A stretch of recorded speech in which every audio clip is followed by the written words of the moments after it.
नमस्कार, मैं आपके साथ रोहित रंजन। चुनाव का मौसम है और हर सियासी दल अपनी अपनी ताकत के साथ लगा हुआ है, लेकिन ताकत उनके चेहरों से होती है, उनके कार्यकर्ताओं से होती है, किसी भी पार्टी की।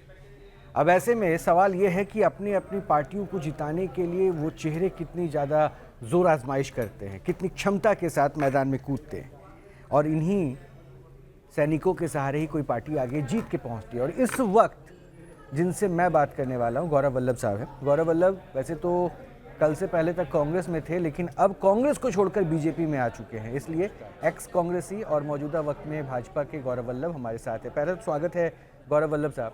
मैंने जो शुरुआत की थी ना कि भाई पार्टी के कार्यकर्ता पार्टी को मजबूत करते हैं, और आप तो कांग्रेस को लेकर हमेशा बड़े सशक्त रहे, आप बहुत मुखर रहे। ऐसे वक्त में जब पार्टी को जरूरत थी तो अचानक से क्यों दूरी हो गई?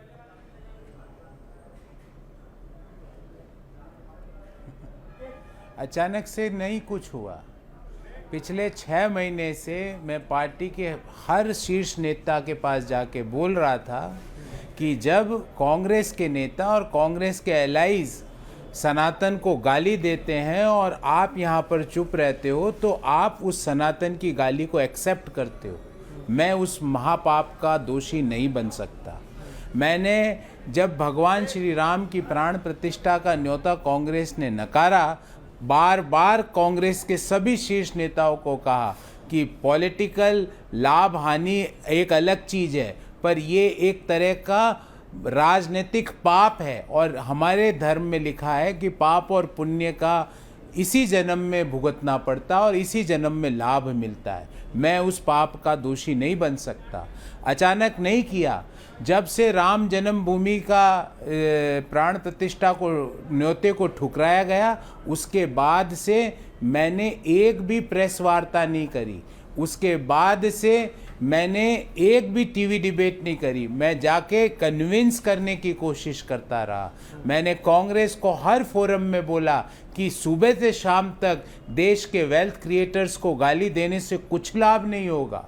इससे आप एक ऐसा इंप्रेशन दे रहे हो कि राष्ट्र की जीडीपी में जो लोग योगदान देते हैं, कांग्रेस पार्टी उन लोगों के खिलाफ है, उन औद्योगिक घरानों के खिलाफ है। आज मोदी जी का विरोध करते करते कांग्रेस पार्टी उस हाशिए पे आ चुकी है कि वो अपने स्वयं की पहले की नीतियां, जिन नीतियों ने देश को एक दिशा दी आर्थिक दृष्टि से। 1991 में जब प्रधानमंत्री पीवी नरसिम्हा राव साहब थे, वित्त मंत्री मनमोहन सिंह जी थे, तो उदारीकरण, वैश्वीकरण, निजीकरण की नीतियां से कांग्रेस ने एक नया रास्ता दिखाया। आज की मौजूदा कांग्रेस उन्हीं नीतियों के खिलाफ जाके खड़ी हो गई। मैं उन नीतियों की खिलाफत नहीं कर सकता। मैं सनातन के विरोध के नारे नहीं लगा सकता।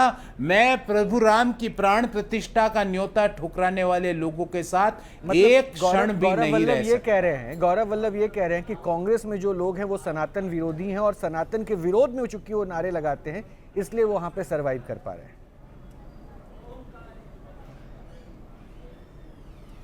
आप ये देख लीजिए, जो सनातन के विरोध में जितना जोर से नारा लगाता है, भगवान श्री राम के विरोध में जितना बोलता है, प्रधानमंत्री नरेंद्र मोदी जी को जितनी बड़ी बड़ी गालियां देता है, उतना ही वह व्यक्ति कांग्रेस में आगे बढ़ता है। मैं वैसा काम नहीं कर सकता। मुझे लगता था कि विपक्ष का काम रचनात्मक आलोचना का होता है।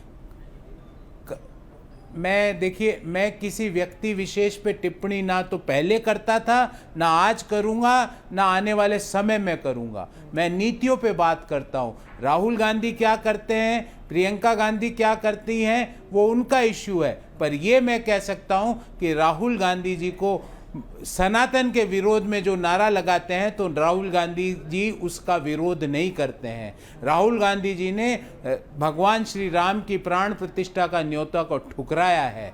राहुल गांधी जी सुबह से शाम देश के वेल्थ क्रिएटर्स को गाली दे रहे थे। मैंने कांग्रेस के हर बड़े नेता को आग्रह किया कि इसको रोका जाना चाहिए, पर वो नहीं रोकते, तो ये उनकी मर्जी है। पर मैं इस तरह का पाप का काम नहीं कर सकता। लेकिन गौरव वल्लभ साहब, मैंने आपको देखा है और कई सारे हमने आपके इंटरव्यूज भी देखे हैं। राहुल गांधी को आप हमेशा जननायक बताते थे, जन नेता बताते थे।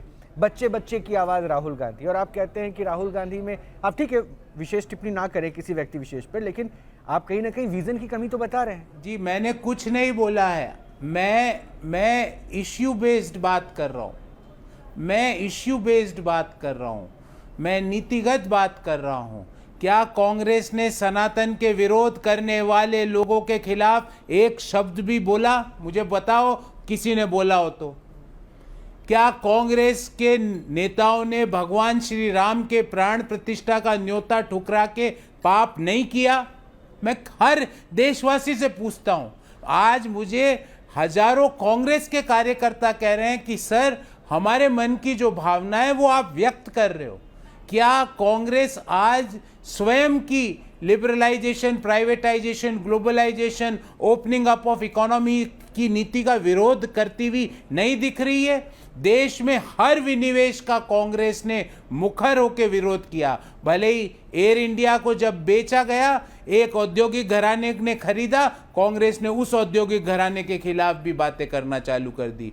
एक औद्योगिक घराने के सीईओ ने सरकार की तारीफ करी, कांग्रेस ने उस घराने के खिलाफ भी अपना आंदोलन छेड़ दिया। और सुबह से शाम दो औद्योगिक घरानों का नाम लेकर गालियां देने से देश के लोगों को फायदा नहीं होता है। मेरा ये मानना है कि वेल्थ क्रिएटर्स अपना पूंजी लगा के, अपना आइडिया लगा के अगर वेल्थ क्रिएट करते हैं, हाँ, उनको उस वेल्थ का बड़ा फायदा मिलता है, पर देश की जीडीपी में भी वो वेल्थ काउंट होती है।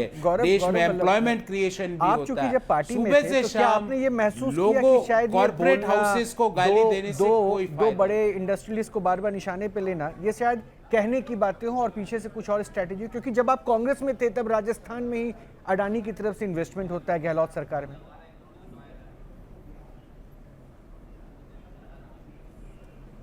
देखिए, ये तो हर जगह आज अडानी बड़ा इन्वेस्टमेंट तेलंगाना में कर रहा है। तो कांग्रेस पार्टी का एक मैंने शब्द लिखा था, अगर आपने मेरा पत्र अच्छे से पढ़ा हो, कि Congress party had become a directionless, दिशाहीन हो चुकी है।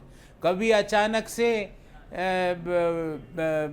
जो ईवीएम मशीन है उसकी टेम्परिंग की बात करती है, अगले दिन कांग्रेस पार्टी जो कास्ट सेंसस है उसकी बात करती है, उसके अगले दिन कुछ वेल्थ क्रिएटर्स को गाली देना शुरू कर देती है, उसके अगले दिन एम्प्लॉयमेंट के ऊपर प्रश्न रेस करती है। सिर्फ गाली देकर भागने से विपक्ष की भूमिका खत्म नहीं हो जाती। विपक्ष की भूमिका कंस्ट्रक्टिव क्रिटिसिज्म, जिसको हिंदी में सकारात्मक आलोचना कहते हैं, उससे खत्म होती है। अच्छा गौरव वल्लभ साहब, मुझे ज़रा ये समझा पाएँ अगर आप, क्योंकि बहुत लोग आपको सुनना भी इसलिए चाह रहे थे क्योंकि आप तो इकोनॉमिस्ट हैं, मतलब अर्थशास्त्र का ज्ञान रखते हैं, प्रोफेसर भी रह चुके हैं। ये कांग्रेस को जितना अच्छे से आपने देखा, समझा, और आप बता रहे हैं कि दिशाहीन हो गई, वो गाड़ी जो कांग्रेस की है उसका स्टीयरिंग किसके पास है? कौन चला रहा है? हम तो देख रहे हैं खड़गे साहब हैं, लोग बोलते हैं सोनिया गांधी है, फिर कहते नहीं वो तो राहुल गांधी है। आखिर स्टीयरिंग कौन चला रहा है? देखिए, मैं आपको ये कह सकता हूँ कि जो स्टीयरिंग चला रहा व्यक्ति है, उसने अपने जीवन में क्लास के मॉनिटर का चुनाव भी नहीं लड़ा है। वो कांग्रेस को दिशा दे रहा है। आज कांग्रेस प्राइवेट असिस्टेंट्स जो होते हैं पूर्व यूपीए सरकार के मंत्रियों की, उन पीएस के द्वारा चलाई जा रही है। कांग्रेस आज एआईसीसी का अर्थ ऑल इंडिया चापलूस कमेटी हो चुका है। चापलूसी करो, प्रधानमंत्री मोदी जी को गालियां दो, सनातन के विरोध में नारे लगाओ और आगे बढ़ो। मेरे से ये पाप नहीं हो पाया, इसलिए मैं बाहर आ गया। किसकी चापलूसी कर रहे हैं? देखिए, कुछ बातें मैं कल भी बोला, कुछ बातें मैं कल भी बोला, आज पुनः दोहराता हूँ। कुछ चीज़ों में एथिक्स रहनी चाहिए। मैंने व्यक्ति विशेष का नाम लेके कभी भी अपनी वक्तव्य नहीं दिए। मैं नीतियों पे बात कर रहा हूँ। आज जो व्यक्ति कांग्रेस पार्टी में निर्णय ले रहा है, वो 10 सेकंड के अंदर उत्तर प्रदेश की 3 पार्लियामेंट्री कॉन्स्टिट्यूएंसी का नाम नहीं ले सकता। आज जो व्यक्ति निर्णय ले रहा है, वो 1 मिनट के अंदर उत्तर प्रदेश के 3 जिलाध्यक्षों का नाम नहीं जानता, उसको पता ही नहीं। जीवन में कभी इलेक्शन लड़ा नहीं। पिछले 4 बार से 5 बार से आप राज्यसभा में आ रहे हो, आप नीतियां बनाते हो। जिस व्यक्ति ने भगवान राम के प्राण प्रतिष्ठा में नहीं जाने की घृणित और पापी नीति बनाई है, उसको इसी जन्म में इस पाप का भोगना पड़ेगा। इस पाप का जो पाप है उसको भोगना पड़ेगा। मतलब आपकी जुबान पे ये तकलीफ दिख रही है कि प्रभु राम का अपमान नहीं सहेगा हिंदुस्तान, जो बार बार कहा जा रहा था, शायद ये आपके साथ भी लागू हो गया। बहरहाल एक सवाल है सर, बहुत ज़रूरी था, क्योंकि आपने कहा ना आप नीतियों के खिलाफत में अगर मुखर होते हैं तो ठीक है, उस समय एक राजनीति का हिस्सा हो सकता है, लेकिन आप तो बीजेपी की इकोनॉमिकल पॉलिसीज, उनकी नीतियों का विरोध करते थे सर। मुझे वो वक्त भी याद है जब आप ट्रिलियन के शून्य की काउंटिंग सिखा रहे थे विपक्ष में, जब आप कांग्रेस में थे और बीजेपी वालों को, तो फिर वो सोच कैसे बदली? मैंने क्या कहा, मेरे कुछ मैंडेटरी कंडीशंस है और कुछ डिज़ायरेबल कंडीशंस है। आप राष्ट्र की प्रगति में अगर बाधा बनते हो तो ये मेरी मैंडेटरी कंडीशन पहली पूरी नहीं करते। आप धर्म की रक्षा में बाधा बनते हो तो आप मेरी दूसरी मैंडेटरी कंडीशन पूरी नहीं करते।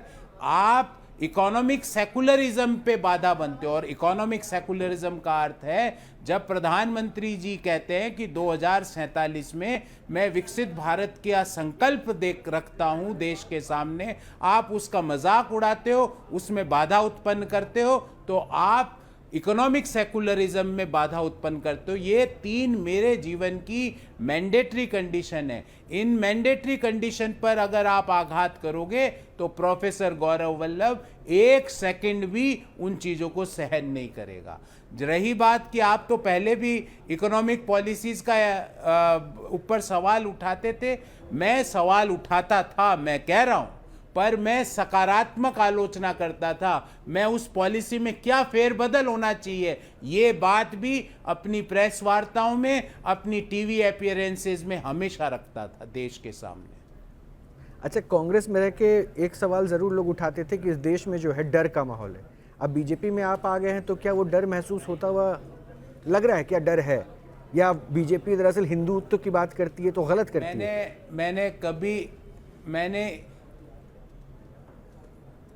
मैं आपको पूछ रहा हूँ, कई लोग सवाल मेरे से कल पूछ रहे थे और उसी सवाल के द्वारा मैं आपके सवाल का जवाब दूंगा। मैं जब कांग्रेस पार्टी को मैंने ज्वाइन किया, जब कांग्रेस पार्टी के पास 42 सांसद थे और मेरा एक प्रोफेशनल बैकग्राउंड देश के सामने, आपके सामने है, मैं क्यों ज्वाइन किया? क्योंकि मुझे लगा कांग्रेस में नए लोगों का, नए आइडियाज़ का देश को आगे ले जाने की क्षमता है। पर जब मुझे लगा कि कांग्रेस आज सनातन के विरोध में जाके खड़ी हो गई, भगवान श्री राम की प्राण प्रतिष्ठा के खिलाफ जाके खड़ी हो गई, कांग्रेस आज इकोनॉमिक सेकुलरिज्म के खिलाफ जाके खड़ी हो गई, आज कांग्रेस मोदी जी को गाली देते देते स्वयं की नीतियों को गाली देना चालू कर चुकी है, मैं ये घृणित और पापी कार्य नहीं कर सकता। इसलिए मैं आपको कहता हूं कि मेरे लिए पॉलिटिक्स कोई लस्ट ऑफ पावर नहीं है।